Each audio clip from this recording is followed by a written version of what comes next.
umusesenguzi OG uwo nta wundi ni Fata ku Mavuta ati mperuka guhura na Charly na Nina mu mwaka wa 2017 ubwo bari banzaniye indirimbo yabo yitwa Face to Face. Nyuma yaho wari manager wabo Alex Muyoboke yanteranyije nabo bikomeye cyane ababwira ko mbanga urunuka.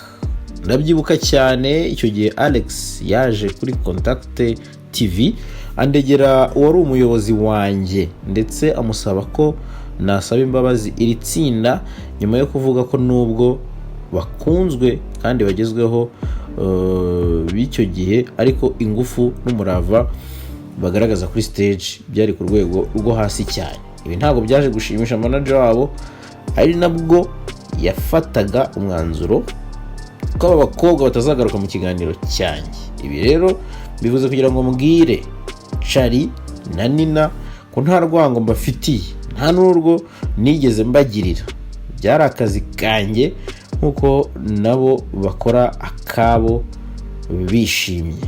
Umwanzuro mwafashe mukaba mugarukanye imbaduko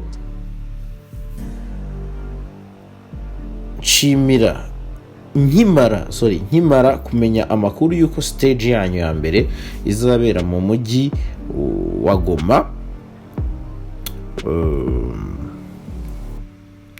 muri iyi weekend muri Amani Festival, nanjye ngomba guhaguruka i Kigali noneho nkaza kubafana imbona nkubone mu rwego rwo kubagaragariza ko nk'umusesenguzi nishimiye iterambere ryanyu.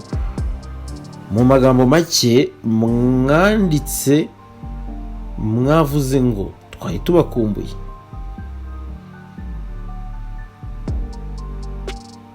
Natwe nuko urukumbuzi ni rwose, gahunda duhurire i Goma twimike umuziki nyarwanda, amahoro n'urukundo nkuko Festival Amani ibivuga. Ngo Fata ku Mavuta amagambo amaze gutangaza anyuze kuri Instagram ye kuri page rwose abamukurikira muraza kuba mubibona. Na amagambo yaherekejwe cyangwa se yabanjirijwe n'ifoto igaragaza cyangwa se mugaragaza ari kumwe na Charly na Nina muri studio za Contact TV. Bisa nkaho nyine ari muri uwo mwaka nkuko yabitangaje 2017. Akaba avuze ko yagiranye agatotsi n'iri tsinda biturutse kuri manager wa rirebereraga ariwe Alex Muyoboke. Aramwikomye cyane kabisa, ngira ngo mwabyiyumviye byose uko abivuze cyangwa se uko abirondoye muri iyi post ye ndende cyane muri kugenda munyuzamo n'amaso aho ngaho kuri video. Fata ku Mavuta ati ibi mbikoze kugira ngo mbwire Charly na Nina ko nta rwango mbafitiye nta n'urwo nigeze mbagirira. Ese Alex Muyoboke haba hari abanyamakuru yateranyije n'itsinda cyangwa biri kuri Fata ku Mavuta gusa? Ese baba hari bizazane runaka bagize wenda byaturutse kuri management cyangwa ika ni yafata ku Mavuta gusa? Ibyo byose ni ibiyo kwibaza, ariko wenda ubwo nibidukundira tugafatisha manager Alex Muyoboke tuzabimubazaho nyine, kuko urabona ko Fata ku Mavuta we tayari yamwikomenya ati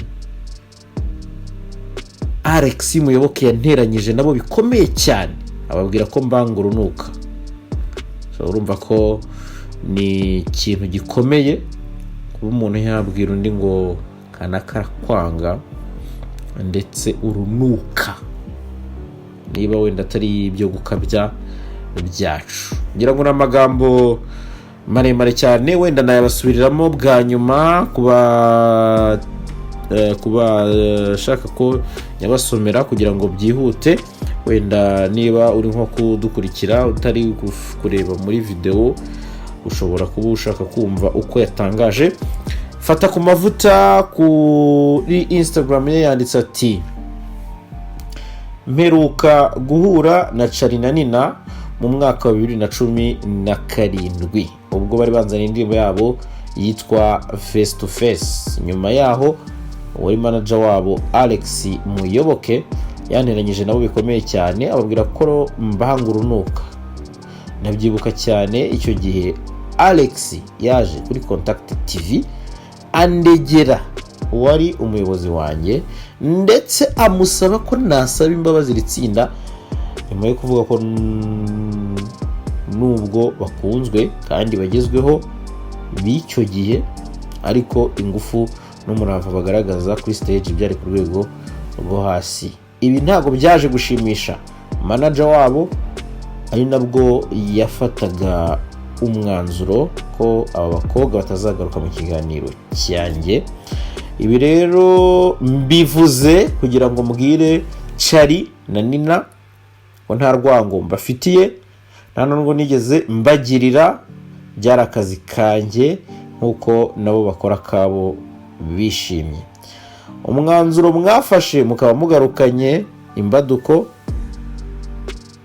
nkimara kumenya amakuru y'uko stage yanyu ya mbere izabera mu mujyi wa Goma muri weekend muri Amani Festival, nanjye ngomba guhaguruka i Kigali, noneho nkaza kubafana imbona mubone, mu rwego rwo kugaragariza ko nk'umusesenguzi nishimiye iterambere ryanyu. Mu magambo make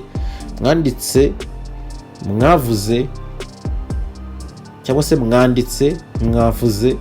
ngo twari tubakumbuye, natwe nuko urukumbuzi ni rwose, gahunda duhurire i Goma twimike umuziki nyarwanda, amahoro n'urukundo nk'uko Amani Festival ibivuga, cyangwa se Festival Amani ibivuga.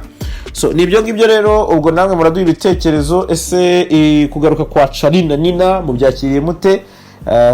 Izo ni zimwe muri comment ziri hejuru, cyangwa se zifite aho zihurira na kariyeri y'aba bantu. Urumva niba witwa Fata ku mavuta avuga ati manager cyangwa se manager wanyu yanteranyije namwe, avuga ko mbanga urunuka, hari icyo biba bivuze kuri kariyeri y'umuntu, hari icyo biba bisobanuye. Ese mwebwe kugaruka kw'aba bakobwa babiri mwebwe mubyakiriye mute? Murumva muri muyihe mood kuri aba bantu? Murumva bizongera bikamera kwa kuntu bakabuminga? Murabahaye amahirwe? Ese mwari mubakumbuye? Ibi byose ni ibitekerezo mugomba kuduha, namwe mukabaha nyine, mukanababwira icyo mutekereza. Ni itsinda rimaze igihe kinini cyane ricecetse, havuzwe byinshi, nabo ntibifuje kugira byinshi bavuga mu itangazamakuru kubera ko wenda bafite byinshi bateganyaga, ariko urabona ko umwanzuro wabo bawufashe. Mu mwanzuro bafashe rero, nyuma yo kwiyereka abanyarwanda mu mafoto meza bafashe, Fata ku mavuta akamenya ko bazarimba muri Amani Festival, ahisemo kubasobanurira aho urwango avugwaho rwakomotse, ariko nabivuga. Ubwo ni ukuvuga ngo wahoze ari manager wabo Alex Muyoboke atunzwe agatoki. Ese nkuko natangiye mbivuga, nta bindi bizazane iyi management yasigira itsinda? Ese yo nta bizazane yatewe n'iri tsinda? Ibyo byose ni ibintu byo kwibazaho, ariko uko iminsi ihita byose bizagenda bishyirwa ahagaragara cyangwa se bijya hanze. Murabizi ko manager Alex Muyoboke nawe yavugaga ko yababajwe cyane no kuba yarakoreye cyane itsinda nk'iri rigatandukana muri buriya buryo twabonaga, ariko ubu aka kanya chapitre turiho nuko Charly na Nina bari kumwe, ibintu byiza cyane byo kwishimira. Ariko namwe muragenda mwandika muri comment ko mwabyakiriye, ko mwabibonye. Mwebwe murumva mumeze gute nyuma yuko Charly na Nina bagarutse? Ngira ngo abatebya bamwe mu batebya bari kuvuga bati nabo bari bategereje ko imipaka ifungurwa. Ubwo rero sinzi niba Charly na Nina wenda bari bibereye nka za Kampala, mugani koko bategereje ko imipaka ifungurwa. So nibyo ngibyo rero umuntu yaba avuze kuri iki kintu. Fata ku mavuta yanditse amagambo akomeye cyane, ariko n'itsinda ryagarutse. birababaza niba mubakumbuye nkuko nabo babakumbuye, ubwo namwe mufite kugira icyo muvuga. Reka rero mbashimire abakunzi ba Jaras Official TV, mwakoze kubana natwe. Bye bye, ciao ciao.